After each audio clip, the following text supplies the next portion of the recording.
Ayos naman no, ang dami nagko-comment sa post ko. Boss, kung gusto mo agad gumaling yung sugat mo sa kamay, ihawak mo sa kipay. What? Ihawak mo sa kipay. Pwede ba yun? Kita dito umigi. Titisting ko nga mamaya. Titisting ko nga mamaya. Kausapin ko si Bansot.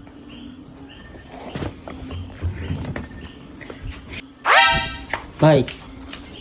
Meron ba ka nagko-comment dito sa ano ko sa post? Di sa tungkol sa kamay ko, sugat. Na daw.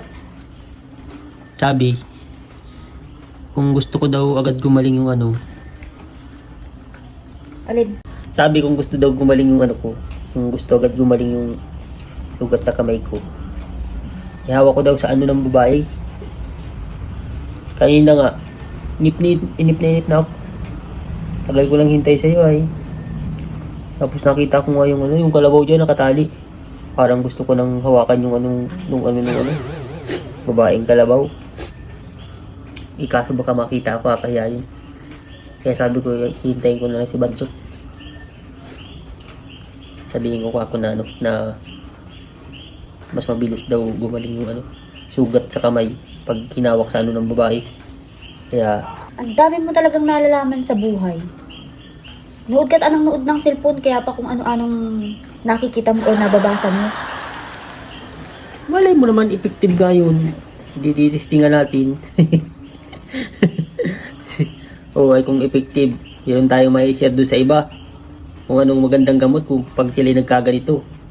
O di meron pa silang natutunan. Tigilan mo nga ako. Pero sige mamaya, itry natin. Oh no! Ito, ayan!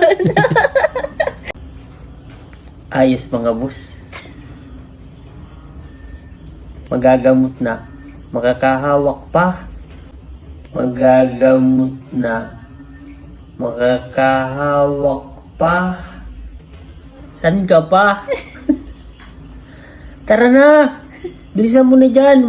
Maghugas ka na. Maghugas ka na nung platong kinainan natin para makapag-umpisa na tayo.